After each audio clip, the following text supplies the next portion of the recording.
একসময় ভারতের প্রধানমন্ত্রী নরেন্দ্র মোদী ছিলেন মার্কিন প্রেসিডেন্ট ডোনাল্ড ট্রাম্পের ঘনিষ্ঠ বন্ধু। অন্তত সংবাদ মাধ্যম গত কয়েক বছর ধরে তেমনটাই প্রচার করেছে।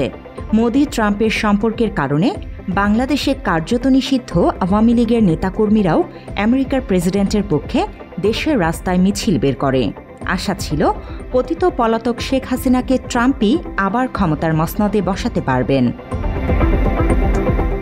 এ আশা কতটা অসার তা প্রমাণ হয়ে গেছে গত দুদিনে।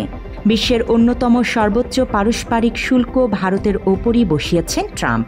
এর থেকে একটি বিষয় পরিষ্কার, বন্ধুত্বের বাগাড়ম্বর মোদিই করতেন। ট্রাম্প জানিয়েছেন তার প্রশাসন আজ শুক্রবার অর্থাৎ ১ আগস্ট থেকে ভারতের রপ্তানি পণ্যের ওপর ২৫% হারে শুল্ক আরোপ করছে এবং এর পাশাপাশি অতিরিক্ত শাস্তিমূলক ব্যবস্থাও নেওয়া হবে। হোয়াইট হাউসের অভিযোগ, ভারত মার্কিন পণ্যকে বাজারে ঠেকাতে অতিমাত্রায় শুল্ক আরোপ করছে। সম্প্রতি রাশিয়া ইউক্রেন যুদ্ধ চলাকালে ভারত রুশ জ্বালানি কেনা অব্যাহত রাখায় ট্রাম্প প্রকাশ্যে ক্ষোভ প্রকাশ করেছেন।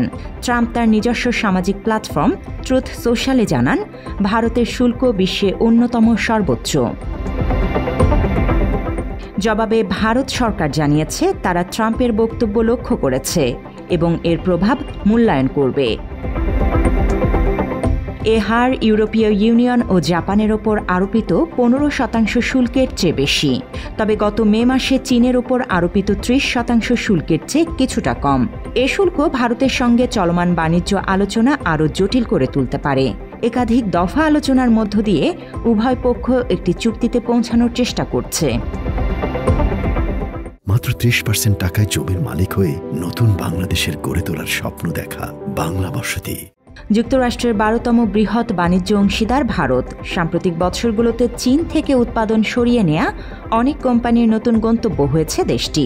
মে মাসে অ্যাপলের সিইও টিম কুক জানান, যুক্তরাষ্ট্রে বিক্রির জন্য আইফোন এখন ভারতে উৎপাদিত হচ্ছে, যেন উচ্চ শুল্ক এড়ানো যায়। যুক্তরাষ্ট্রের বাণিজ্য প্রতিনিধি কার্যালয়ের তথ্য মতে গত বছর ভারত যুক্তরাষ্ট্রের পণ্য বাণিজ্যের মোট পরিমাণ ছিল প্রায় $129 বিলিয়ন। ভারতের রপ্তানি পণ্যের মধ্যে রয়েছে পোশাক, রাসায়নিক, যন্ত্রপাতি ও কৃষিপণ্য। সম্প্রতি ট্রাম্প একাধিকবার বিভিন্ন পণ্যের ওপর ভারতের অতি উচ্চ শুল্ক আরোপের সমালোচনা করেছেন। এর মধ্যে কৃষিপণ্য ও দুগ্ধজাত পণ্যও রয়েছে। বুধবার ট্রুথ সোশ্যালে ট্রাম্প লেখেন, বছরের পর বছর তারা ভারতের সঙ্গে তুলনামূলকভাবে খুব কম ব্যবসা করেছেন, কারণ ভারতের শুল্ক অত্যন্ত বেশি। দেশীয় শিল্পকে রক্ষা করতে ভারত কিছু পণ্যের উপর 100% বেশি শুল্ক আরোপ করেছে।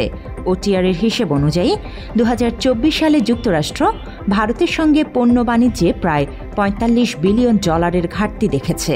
এটি আগের বছরের তুলনায় 5.4% বেশি। তুলনামূলকভাবে গত বছর যুক্তরাষ্ট্র চীনের সঙ্গে প্রায় $295 বিলিয়ন বাণিজ্য ঘাটতিতে ছিল। ভারত সরকার ট্রাম্পের ওই বক্তব্যের তুলনামূলকভাবে মৃদু তবে শক্ত প্রতিক্রিয়া জানিয়েছে। বিবৃতিতে বলা হয়, কয়েক মাস ধরে ভারত ও যুক্তরাষ্ট্র একটি ন্যায্য, ভারসাম্যপূর্ণ ও পারস্পরিকভাবে লাভজনক দ্বিপক্ষীয় বাণিজ্য চুক্তির লক্ষ্যে আলোচনা চালিয়ে যাচ্ছে। ভারত সেই লক্ষ্য অর্জনে প্রতিশ্রুতিবদ্ধ। বিবৃতিতে আরও বলা হয়, সরকার জাতীয় স্বার্থ রক্ষায় প্রয়োজনীয় সব ব্যবস্থা নেবে। আগস্টের শেষ দিকে দুই দেশের মধ্যে আরেক দফা বাণিজ্য আলোচনা অনুষ্ঠিত হওয়ার কথা রয়েছে।